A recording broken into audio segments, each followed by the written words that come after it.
Now this bed just behind me in my grow my own area, you want to say grow your own, but it's grow my own, I saved for fruit. And many years ago I had this feeling of wanting to grow rhubarb from seed, because we love rhubarb.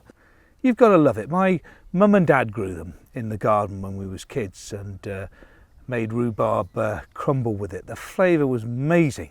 Now we think of it as being a fruit when it is in fact a vegetable. And such a small seed for such a big leaf plant, you wouldn't believe it. So I grew them, and I've been cropping this rhubarb for years and years, and we moved house, so I thought I'd save my rhubarb, and that's what I've done. I've dug them up, put them in the pots. They don't look much at the moment because they have been travelling and living in containers. Look, there's some weeds from my old house in here which will be plaguing me whilst I'm here. So a rhubarb, it's called a crown really, and it's where the mass of roots and the leaves come out. It's quite close to the surface, but this whole pot is full of them.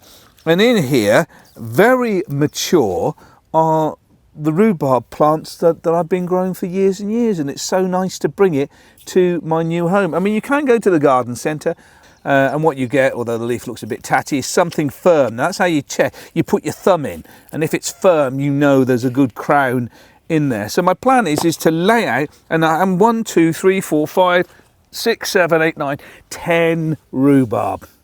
I mean, that is miles more than we can eat as a family here, but you know, we're almost my friends. I've grown these since it was little seeds. But there's plenty there, because part of growing your own is the ability to share it with friends and family, and that is a very rewarding thing to do. So I'm going to lay out the rhubarb into the bed here where I want to plant it. Now the Romans named it Rhubarbarum. Now that meant the root of the barbarian, because they always felt that it was barbarians that ate this plant.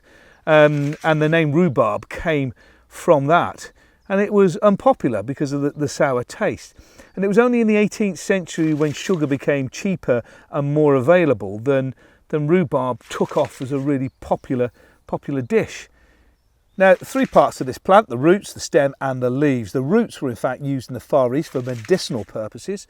Of course, we eat the stems. But the leaves themselves are slightly poisonous. They contain oxalic acid, so you really don't want too much rhubarb about if you've got pets, because you certainly don't want them eating the leaves. Now what I like to do first is to lay everything out into shape, so I know what sort of space that I've got. They don't look much at the moment, the plants, but once they're in the ground and they start to grow, and a little bit of moisture and a bit of rainfall, they'll really fill out. But having them quite tight like this with the leaves makes it easier for me to place. Now normally you'd be planting them about 30 centimetres apart, because don't forget, they do produce quite big leaves. They don't mind growing into each other, but it's best to give them some decent planting. And I'm very conscious of this about the path as well. So I always find 30 centimetres, usually the tip of my finger to roughly where I fold my sleeves back as a general rule. So that gives me a bit of a guide. Now you can come out with a tape measure, or you can actually mark measurements on the back of your spade, but having a good eye is just as practical. And we are gardeners, we're incredibly resourceful, so those type of things usually work out quite well. So nice to get these into the ground. And once planted in the ground, it takes a little bit for them to get established, and then they start producing their leaves regularly year after year, dying right the way down during the winter time. They prefer slightly sunny site, as you can see these ones are in here, and well-drained soil as well, but plenty of organic matter, farmyard manure or leaf mould and the like goes really well to help these plants grow. Now rhubarb is a really healthy thing to eat. It's full of antioxidants, and one particular one is anthocyanins, which is what gives it the red colour. And that's particularly noted for fending off heart problems and cancer.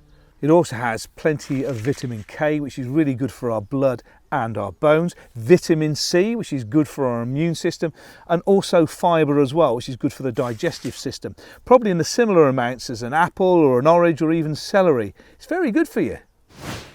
Now the first thing to do when you plant is make sure you've weeded as much as you can any weeds that were in the container beforehand, and make sure that it's fully watered.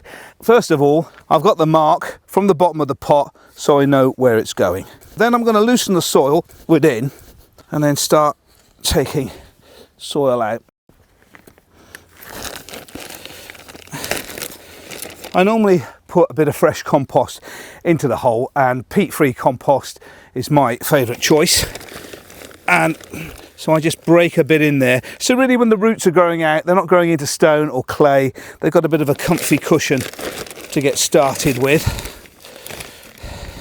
If you're unsure whether it's peat-free or not, normally the packaging now highlights it really well at the front. I'm giving the pot a bit of a bash to separate the soil from sticking to the side of the pot. Instead of tipping it straight up so it falls down and damaging the top, I'm trying to move it out like this. And there's no guarantee this will work. Here we go. Look at that. Perfect. Now it gives me an opportunity to see a few of these extra weeds.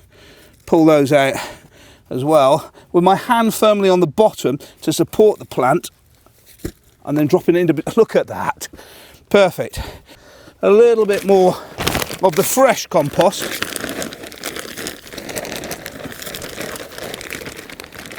Around the outside, and then a firm in.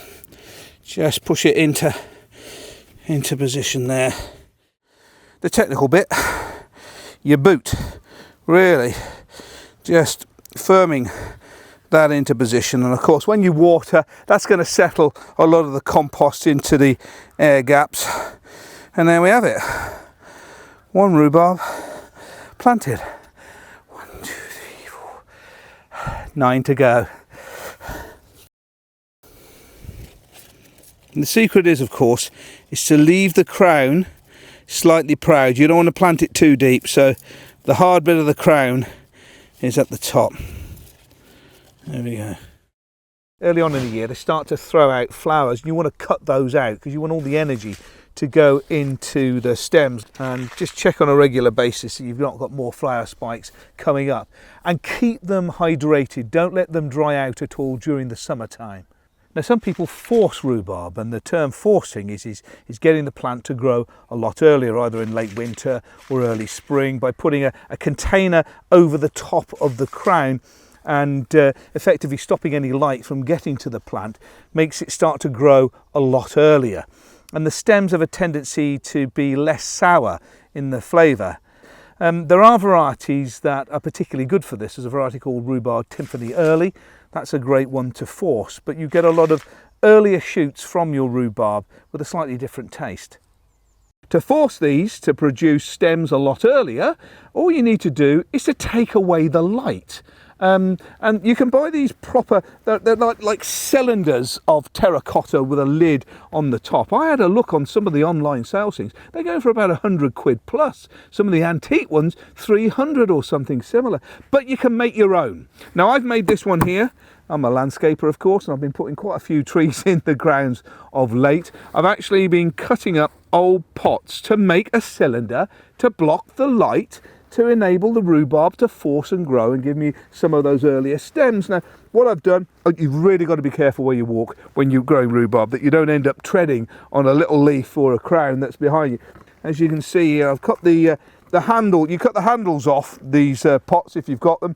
You can probably ask a local landscaper or garden centre if they've got any pots they're looking to recycle, or you can just go to the local DIY store or the pound shop and buy a bin or a bucket. You know, it's the same thing. It's just something tall that you can cut off the top. You might be saying to me, hold on a minute, why are you cutting the top off if you want to block off the light?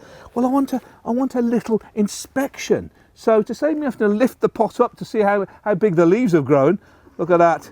Ho-ho! All the clever inventions. I've just used a little screw in there. That's the magic of gardening, isn't it? We adapt, we recreate, we recycle. We try to use as many natural things as possible to grow food for the family. So there we go. I've got a little inspection hole. So I've just cut off the handles In fact, on this one here, I want it slightly taller, so I've just inserted one pot inside another pot, and that's it. Hey presto! I then carefully, making sure I don't damage the crowns, put it over the top, and then let the warmth of the sun, certainly with the black and the plastic here, to warm that little cone there. The lack of light will force the rhubarb to search up for the light. And you wait until, well, about 30 centimetres stem, something similar to that. Wait till the leaves have completely unfold. And then as you inspect, that's perfect to lift off and crop them early. Now, if you force them, they do taste a little bit different from the ones that will grow naturally without the lack of light, because the ones that grow naturally are a little bit more acidic. But these earlier ones, the forced ones, are a bit sweeter, a little bit more tender, and a little lighter in colour as well. But the secret is to look after your little rhubarb. All right, don't do any of this forcing later than July. At least from July and the rest of the year, let the plant have a bit of sunlight and be able to create the energy it needs to overwinter. And never do the same rhubarb forced every year. Give it a chance, a year to recover. Now, harvesting is easy. All you got to do is wait for the leaf to fully unfold. Usually find the stems of about 30 centimetres, something similar to that. If you've just planted them, I wouldn't harvest too many in the first year. Let the plant use its leaves to create energy to develop a really good root system.